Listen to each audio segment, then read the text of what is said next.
Have you ever wanted to kick people in the head, set them on fire, throw them through windows, all whilst controlling your favourite noughties bling era rappers? It's a dream we all had, and in 2007, the good fellas at Electronic Arts made it a reality with Def Jam Icon. If you're a fan of hip hop and had a console back in the noughties, then you're bound to have given this game a go at some point. It was filled with a lot of star names of the time, all lending their voice and likeness to the game, and it had a pretty quality soundtrack featuring all of these rappers that you could fight with. I first played this game when I was a young teenager, and like most of you who have had the pleasure to experience this game, I gave up pretty quickly because of the weird fight with music mechanics, and simply because I felt it was just too fucking hard. I gave up after 3 measly achievements, and back then, achievements meant everything to me. Gamerscore was the way I could flex on my equally nerdy mates, and I wasted many joyous hours trying to hear that lovely sound again. It's just so satisfying, so the fact I gave up after only 3 achievements just shows how frustrating this game could be. But I've grown up now, I'm older and wiser, I guess, and I've been craving that beautiful achievement sound back in my life. So I decided I was gonna 100% this game and get all the achievements possible, including 3 notoriously hard ones that had me close to reverting back to my teenage pad smashing ways. So without further ado, let's get into this. I'm JR and welcome to the first ever Hood Arcade 100% nostalgia video as we take on Def Jam Icon. Most of the achievements you can pick up in the story mode build a label, including the most valuable and arguably hardest, the BMF achievement, which you earn for completing the game on hard, which is the hardest difficulty the game has. That's our main target here, but we're going to pick up most everything else on the way. A large amount of these achievements are to do with finishing your fights on the hazard in each of the different fight areas, so there's like 2 of those achievements for each fight location. Then you've got achievements that relate to non-fighting things, so record label management aspects of the game. So you've got to get over 500,000 swaggy fashion points or whatever by getting your boy to look fly, and then you've got to have 4 ladies on the go at the same time, and you've got to sell a shitload of records. Then outside of the story, there's a few other silly achievements and 2 more extremely hard ones that create the Def Jam Icon trifecta of torture. Also, the EA servers shut down in 2010, so that means there are 8 achievements that we can't get anymore. So 685 Gamerscore is full completion as far as 2022 is concerned, meaning we've got 26 achievements left to get, taking into account the 3 I already got when I was a baby, for a total of 29 achievements overall. Honestly though, fighting, getting bitches, buying big chains, and making stacks of dough is so relatable to me, and so much like my day-to-day life, that I was convinced that this would be easy. It's basically a simulator of my life. Let me set the scene for this build a label mode real quick. So you're an aspiring record producer from the tough streets of somewhere in America, New York, I guess. Anyway, you're an aspiring record producer and homeless bum, and after getting into a drunken fight with some dude at the club, you're recruited by this hotshot up-and-coming label boss called Carter. He saw you beat up a dude, and he wants you to join his record label to beat more people up, whilst also producing records and signing artists to the label. So you've got this whole story mode where you're some sort of bouncer / hired muscle that's also making hit records whilst beating up undercover cops, fans and rappers alike in order to, I don't know, further your career in the music business? Yeah, I mean, fair enough. I'm a little lost, but fair enough. I get the feeling this isn't really how the music industry works. You're basically in this game a mix of DJ Khaled and Kimbo Slice. A street fighting music industry dude person thing. Yeah, that's the best way I can put it, man. With all that said, there was only one person I thought could take on this demanding role. Someone who is street smart, someone who has experience dominating the rap game, and, most importantly, someone who is flexible enough to regularly hit head kicks. It had to be the one and only RuPaul Charles. Fuck all y'all! As you can see, I created a picture-perfect 2007 representation of his chrome dome and piercing blue eyes before taking in the surroundings of my new trap house that some random guy I just met at the club gifted me. That's really the start of the story. You meet a guy at a club, have a drunken fight, the guy likes that you had a drunken fight and won it, therefore gives you somewhere to stay and hires you to his record label. That's really what we're going with here. So after emailing some of my new rap friends on this 90s PC and buying a fresh new fit with the money that my sugar daddy gave me, including a fedora and t-shirt with a huge photo of Michael Jordan on, I jumped into my first fight and instantly regretted buying this game ever again. I had basically paid £2.50 to self-induce a brain aneurysm.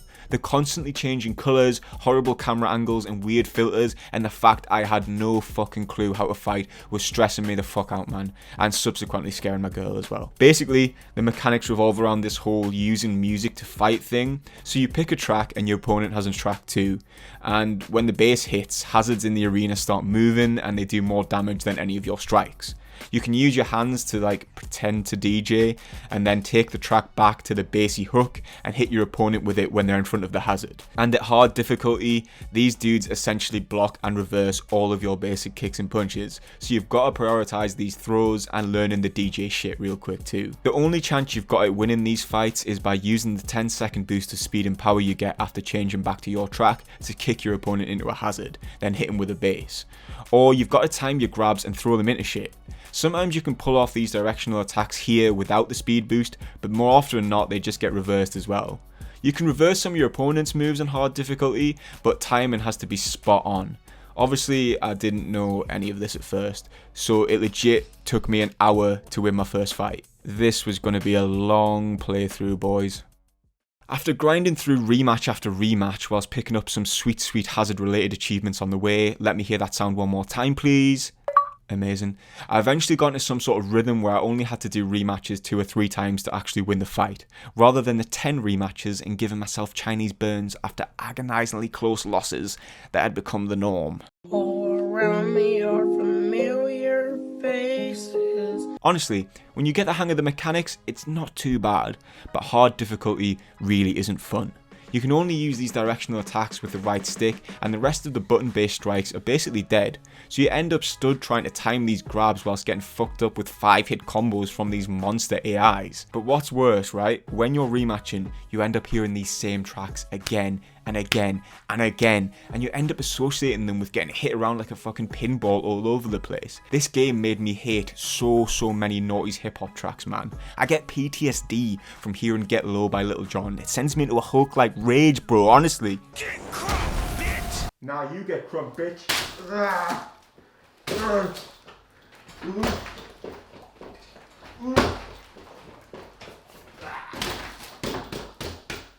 And you can't really turn the volume off because you need to hear the music to know whose track is on and when the bass hits are coming. So if you want to inexplicably start hating tracks that you enjoyed in the mid-noughties, buy this game. So I started kicking arse and throwing people into lowriders, and I was slowly making my name in the music game one cracked skull at a time.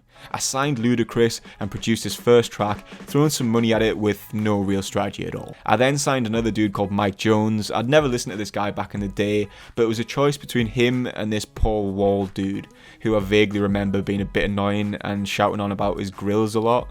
So I went with Mike Jones. I continued beating up rival rappers and whoever else my boss Carver asked me to, whilst earning a reasonable amount of coin from my artist's tracks and using that to buy more jewellery, because I need these 500,000 style points for this fashion icon achievement.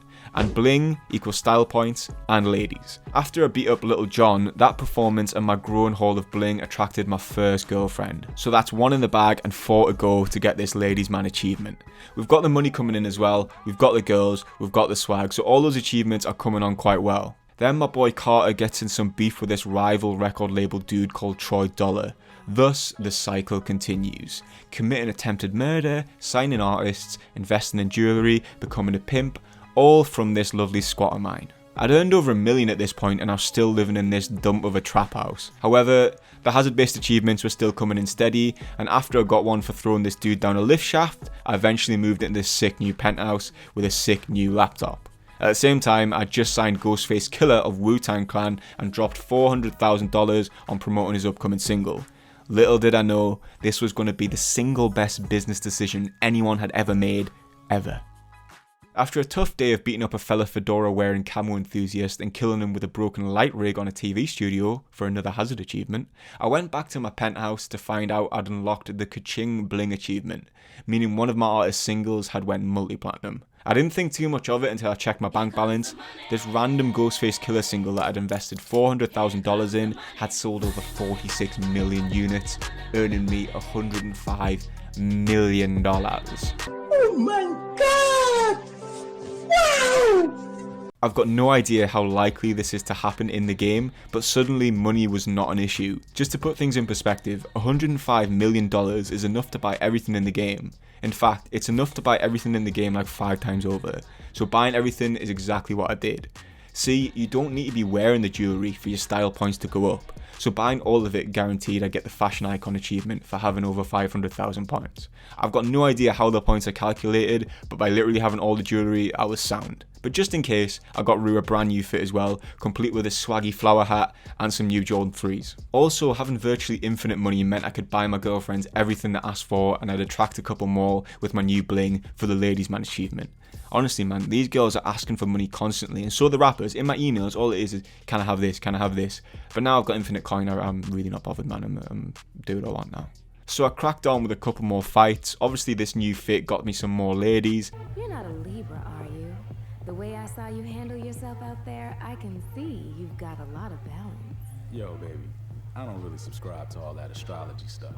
I invested some of my stacks in some more new music, and I managed to bag a secret achievement for not smashing some shit in my penthouse when the game attacked it. 50 gamer score plus another 10 for throwing them out the window. I used to be a big fan of the game, you know, but throwing him out the window just felt so damn good, man. He's such an intolerable fucking arsehole currently. I'm the best white rapper in the world. Anyway, at this point we're sitting at like 17 achievements out of a possible 29, with a few more hazard ones to pick up, but only the ladies man, producing mogul for releasing 6 songs, and the big boy BMF left to get from the story mode directly. So I cracked on cracking skulls, the ladies man and producing mogul achievement inevitably came, and then things started ramping up towards the end of the story. Also, I had a ridiculous amount of money at this point and not a lot to spend it on, but it felt good though and it was worth mentioning. But it was time to get the end of this shit now and be crowned the BMF champ. Let me get you up to speed with this stupid story really quickly.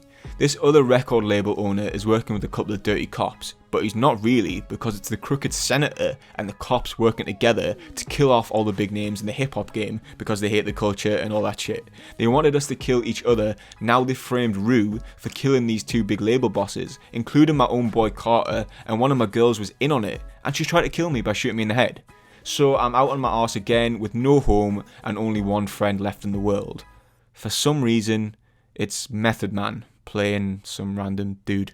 So I go to the doctor and get this hole in my head fixed where the cop shot me, and take the opportunity to get my chin looking a bit more Chad-like whilst I'm there, so I can infiltrate these dirty cops and put a stop to this without them knowing who I am and still thinking I'm dead. Yeah, that is really the storyline. Rue gets shot in the head and gets plastic surgery from this dude to look different and go undercover because the cops won't recognise him anymore. If I've learned anything from this game though, it's no matter who you are or what situation you're in, whether that be securing a huge business deal in an office or in an argument about a cheap hoe at the club, violence is most certainly always the answer, 100% of the time. So I punched and kicked my way through some more dudes, then eventually I had to punch and kick my way through the final boss, this crooked cop arsehole. I had to fight him twice for some reason because he comes back after the first one. And then, bam, I am the BMF. 100 gamer score, baby, for someone who put at least 40 hours into that incredibly dumb story. It was all worth it though. All worth it for that one sound. There it is. Right, cleanup time. We've picked up all but 3 of the hazard achievements in the story, and we managed to hit all of the money related ones, including the girlfriends and the swaggy fashion points. So no need for a second playthrough. That leaves us with 8 achievements to clean up, including the other 2 incredibly hard ones I mentioned at the beginning. They are reversals only and directional attacks only.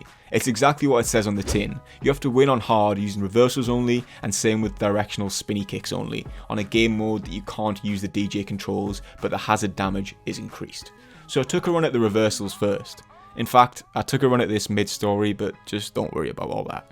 It took me about 4 or 5 tries over half an hour, but it wasn't too hard after you got the timing down and the fighting style of one specific character. Then came the complete nightmare, directional attacks only. There's lots online about this being impossible, but all you had to do was spam kicks and keep the AI against the wall. So I thought it would be easy, and in reality it should have been, but I managed to make it take about 5 hours because I was playing on the wrong game mode for 4 hours.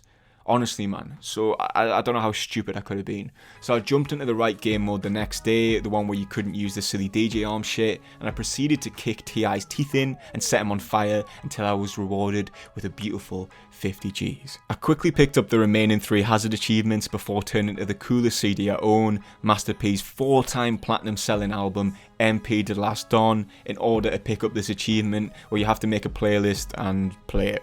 Yeah, that's the achievement. How cool is this case though, man? Remember album covers like this, like how sick are they? Can someone please do me a logo in this style? Like leave a comment if you can, like honestly, thank you. Finally, I took on the 2 secret achievements. Quick shout out to Stray Dog. I was inspired to create this video after seeing his Bioshock video where he got all the achievements without using guides. I wish I could say I didn't use guides for these secret achievements, but I literally would have been here forever trying to guess this shit like without them. And I've got a life to live, bro. Like, I've got bills to pay and, you know, stuff to do. So I couldn't be doing with that. The first one, all you've got to do is play as Dr. Chan, the doctor that fixed your face up, and win a fight at the petrol station without breaking the door of the shop because it's your brother's store. The second one is basically the same.